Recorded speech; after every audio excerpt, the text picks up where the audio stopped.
Okay, this is gonna be another no cut and go. And I don't even know what the topic about today is gonna even be about. We're gonna pull up a little article and we just gonna talk about something in Chicago. Let's see, let's see, let's see. Let's see what's available. Let's see what's available. Let's see what's available. Okay. I guess this is going to be too much of a no interview because it just took me very long. My phone's not plugged in. I need my phone plugged in. Okay. Let's see what is going. Oh, let's talk about the inventory prices. Chicago don't have enough housing.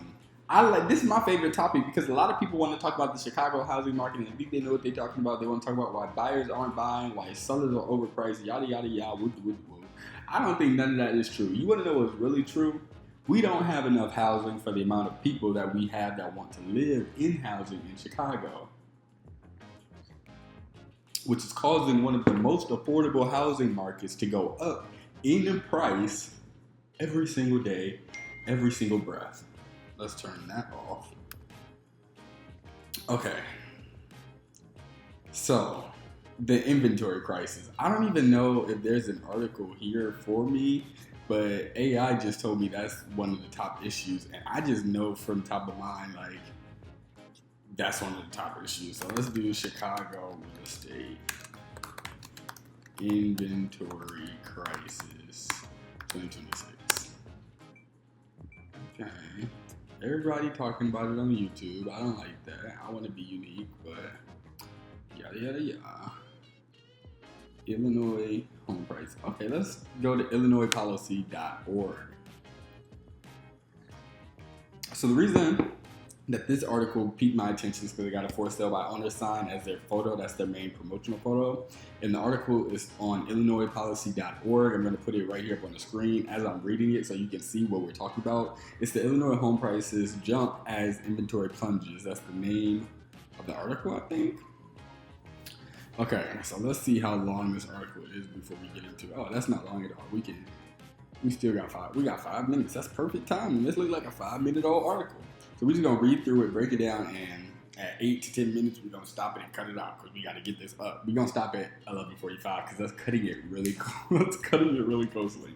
Okay, so the state's housing inventory is at 31% of pre-pandemic levels, and that is driving up prices. So what does that mean? If we are at 31% of pre-pandemic levels, so let's say prior to the pandemic, day 1 is pandemic, day 0 is pre-pandemic. So we're at day 0. Day 0, we're at 100% housing inventory and it's only rising. The pandemic shut us out a little bit and we had some issues there. Oh, the other thing is, I'm sorry, you're probably asking, why is he in a different shirt? This is not, I had laundry. I get my laundry picked up. They came over here to pick up my laundry and I didn't realize that I put in all of my white shirts. So all I have out there is my tie.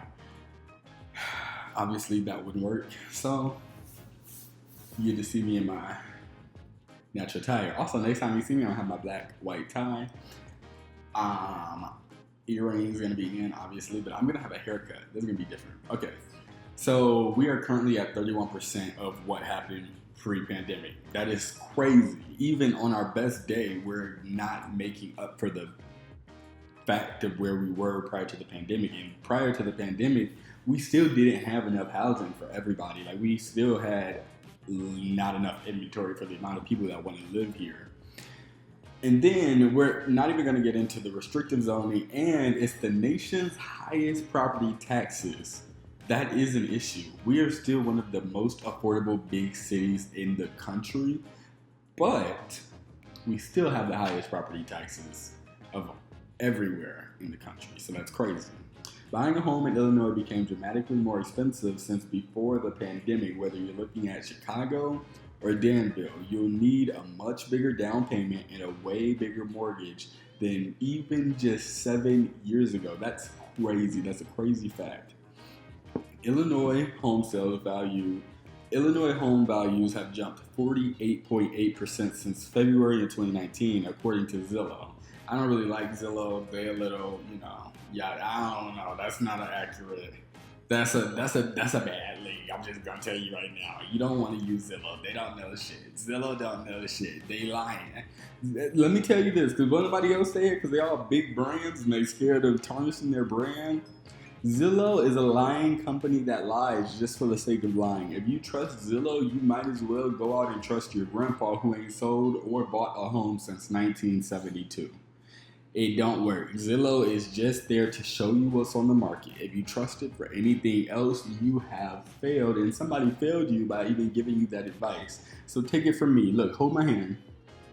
Zillow sucks, and I'm sorry to tell you that, but I know that it's the easiest way for you to browse properties and binge scroll, but I promise you that Zillow will never be the thing that you need. Are you holding my hand? I don't want you to fall. I don't know. No. I don't want you to cry. Zillow sucks. Don't suck, man. Unless, that's what you're into. Okay.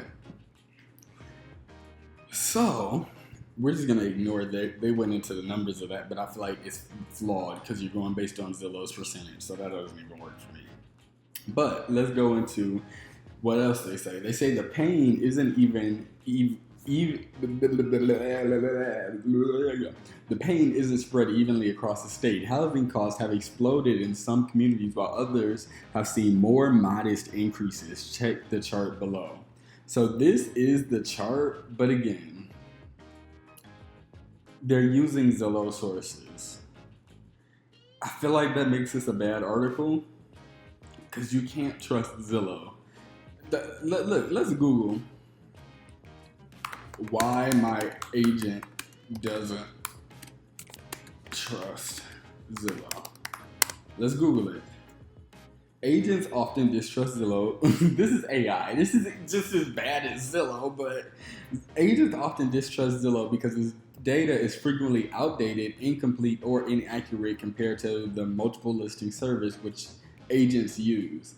Zillow often shows homes as available that are already under contract, and its Zestimate tool is highly inaccurate, and that is proven over lawsuits. That's not even me stating my opinion. It's been proven through the court. So it sucks. Ignoring local market nuances like home condition, the biggest factor to consider when... Okay. Lagging data, inaccurate, yada, yada, yada.